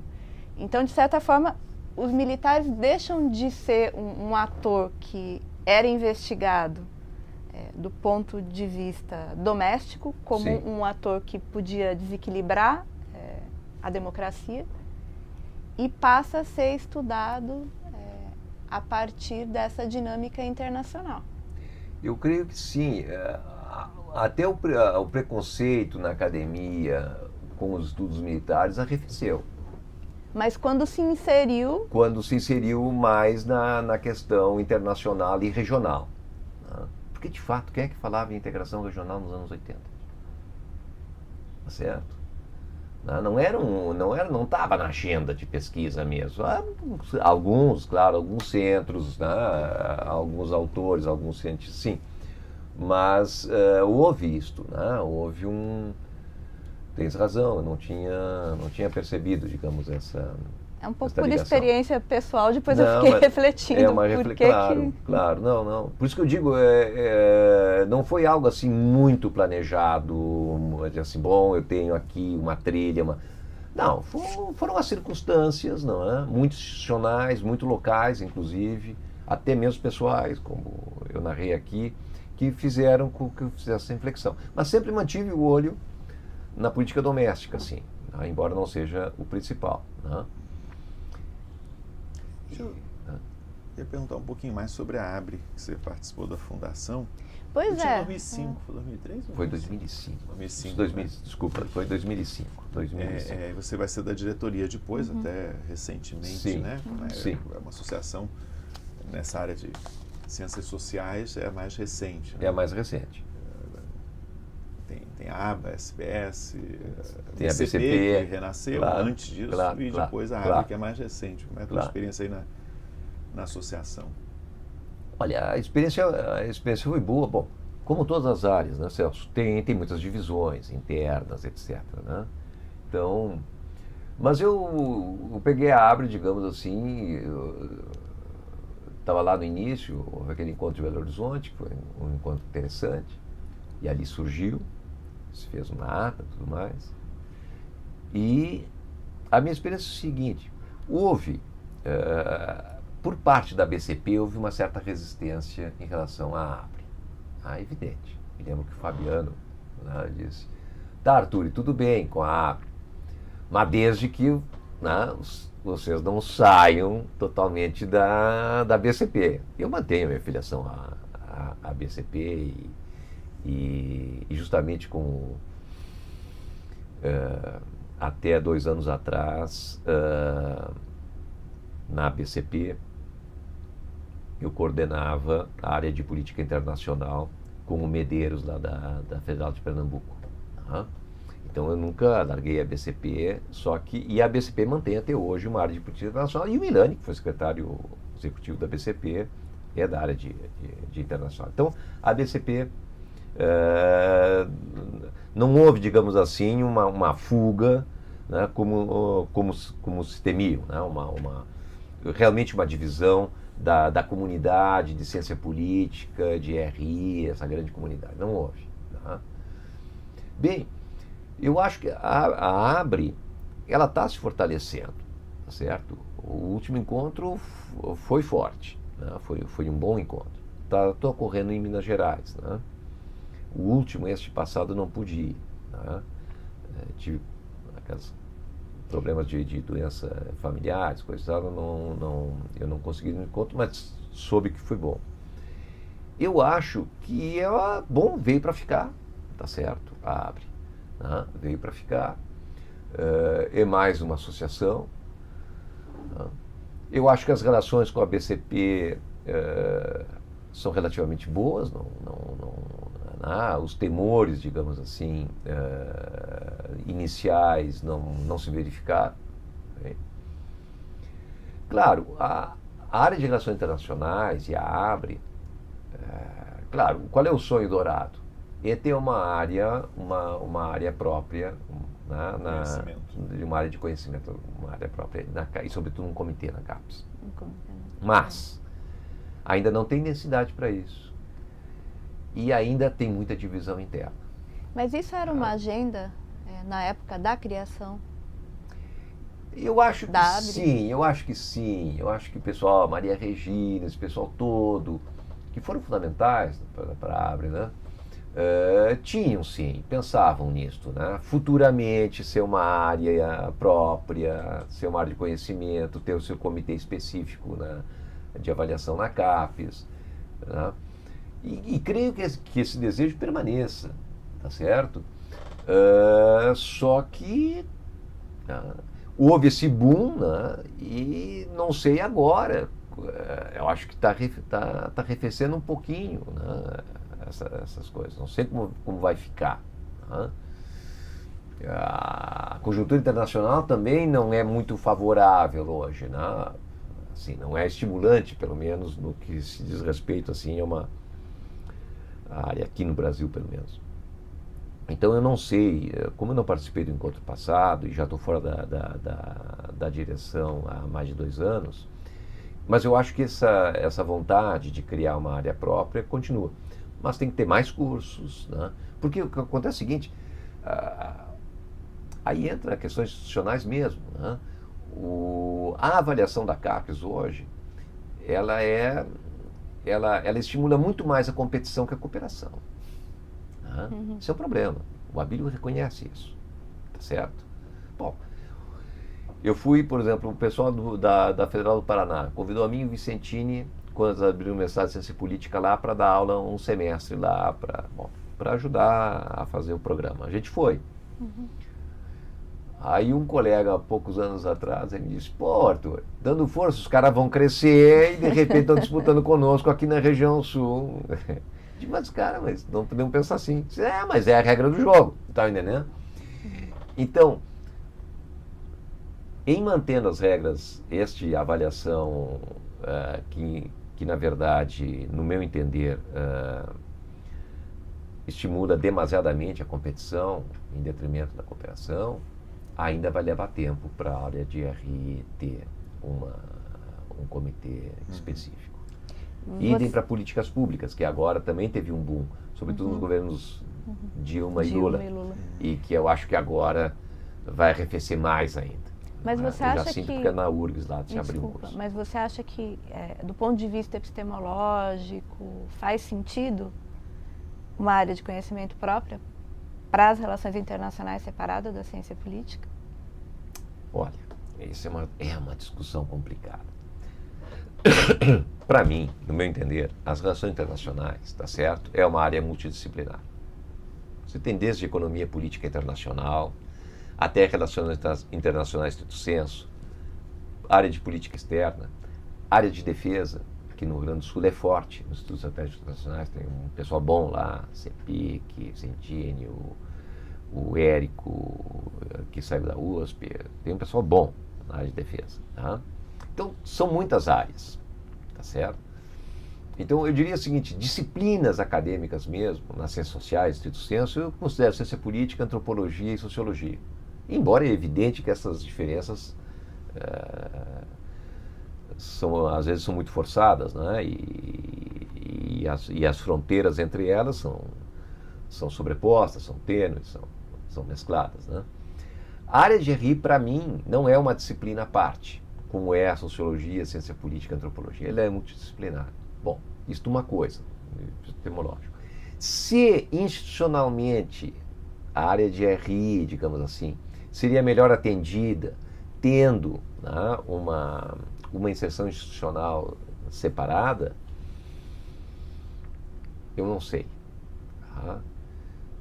Se os recursos fossem mais abundantes, eu acho que seria interessante para a área, tá? Ter os seus próprios critérios, coisa e tal. Porque, de alguma maneira, ela é um pouquinho prejudicada pela ciência política. Né?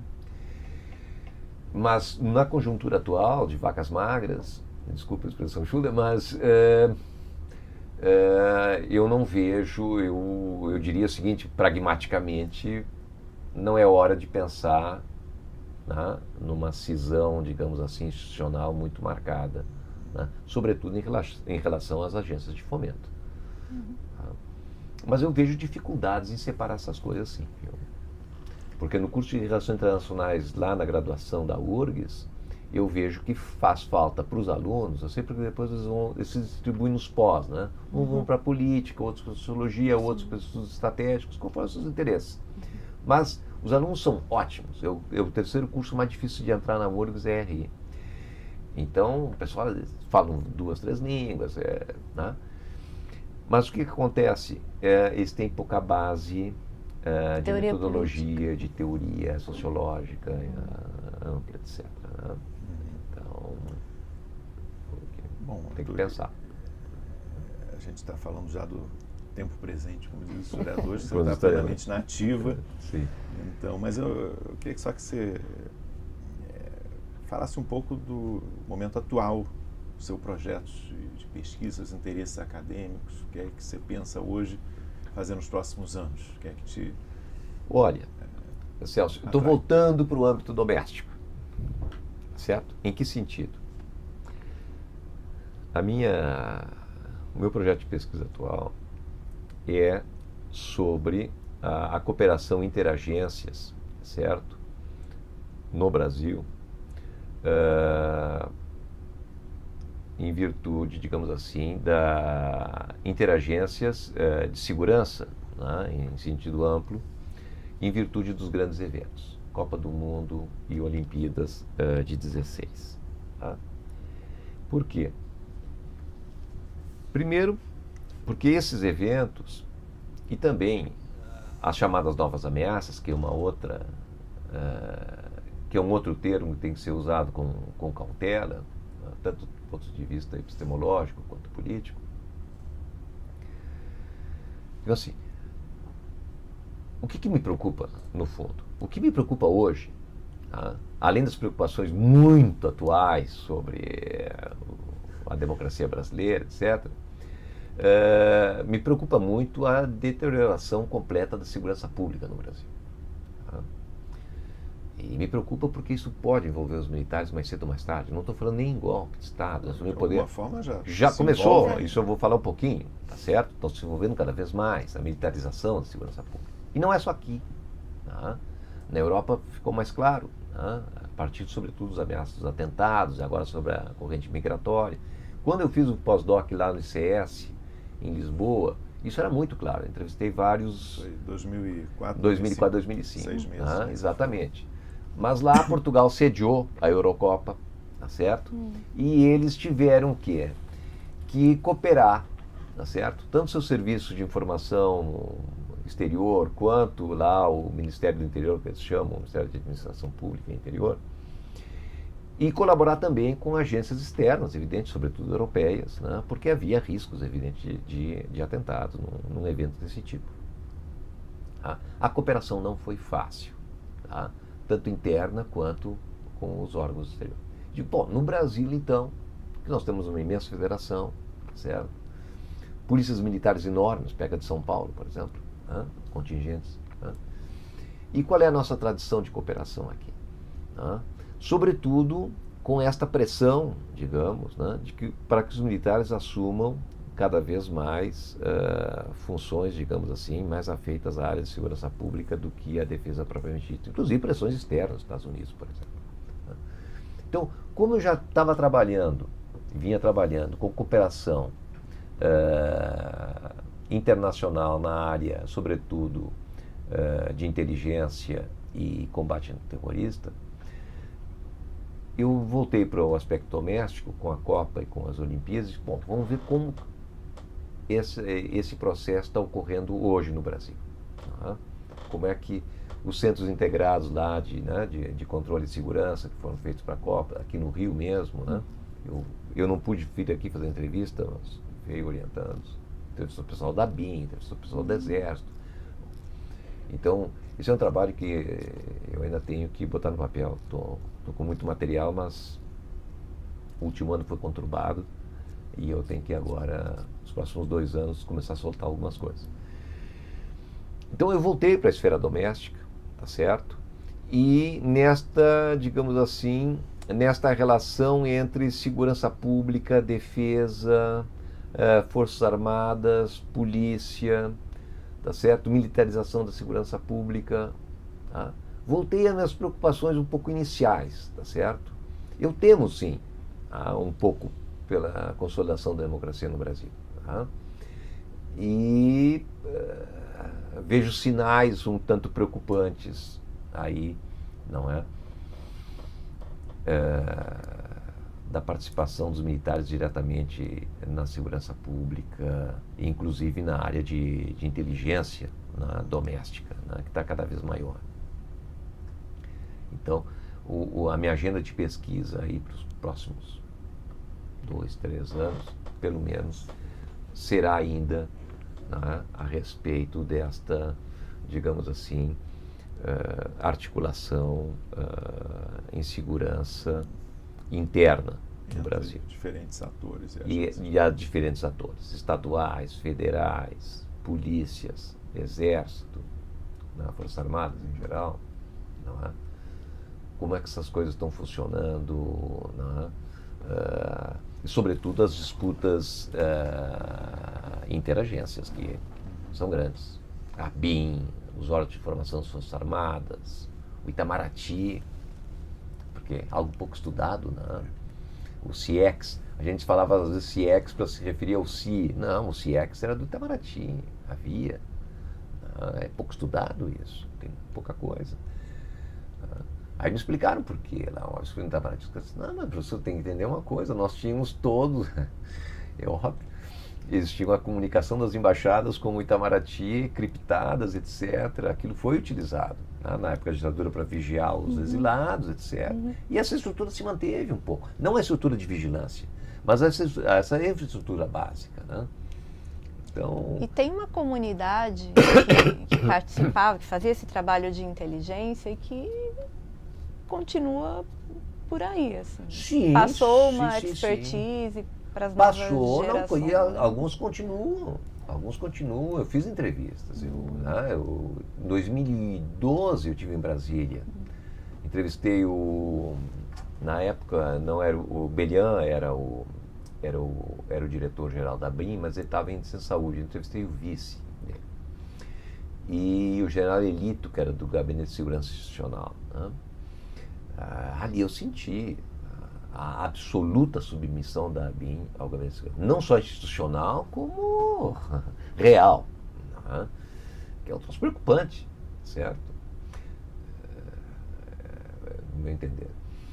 Então, deu para perceber que essa comunidade tive em Porto Alegre, com o pessoal. Claro que essa geração primeira que vem do SNI, esse pessoal está se aposentando, são os últimos, os que estão por aí. Né? Mas, como tu dizes, permanece uma certa cultura. Isto é pouco estudado ainda. Bom, teremos sua atenção nos próximos anos. Não, vou. Arthur, só para encerrar, tem a pergunta que eu costumo fazer, mais de curiosidade, mas como tenho feito desde o início do projeto, acaba ficando interessante ouvir. Se você tivesse que destacar um livro que te marcou, o que é que te vem à mente, assim, na tua trajetória toda, uma leitura,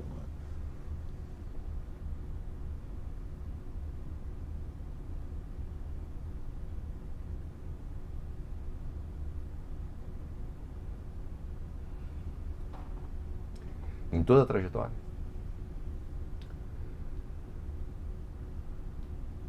Olha, pode até surpreender, mas foi o livro do Barrington Moore lá, As Origens Sociais da Ditadura e da Democracia e da Ditadura. Foi... Não é o primeiro a dizer isso. Sabe, é um troço... ver como a questão doméstica, uma sociologia histórica comparativa, tem o seu lado internacional, tem o seu lado doméstico. É interessante. Eu nunca tinha me posto essa questão. Estou saindo assim, gente. Tem a ver com o teu momento agora de juntar as esferas domésticas. Exato. Mas vem de longe, viu? Com as coisas. Porque eu tenho colegas, eu volto a repetir, tem colegas meus que planejam mesmo a carreira. Você fica um cara que eu gosto muito, trabalho muito, acho um cara espetacular.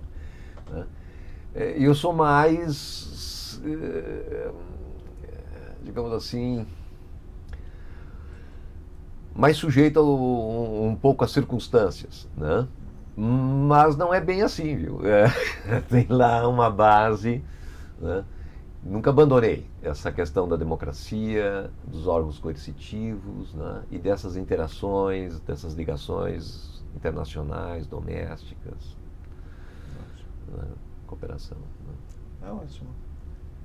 Bom, muito obrigado, Arthur, pela entrevista. Um prazer ouvi-lo, conversar com você, né, Adriana, também participando. Não, eu que agradeço a oportunidade e também o privilégio de dar um depoimento aqui para esse projeto tão importante.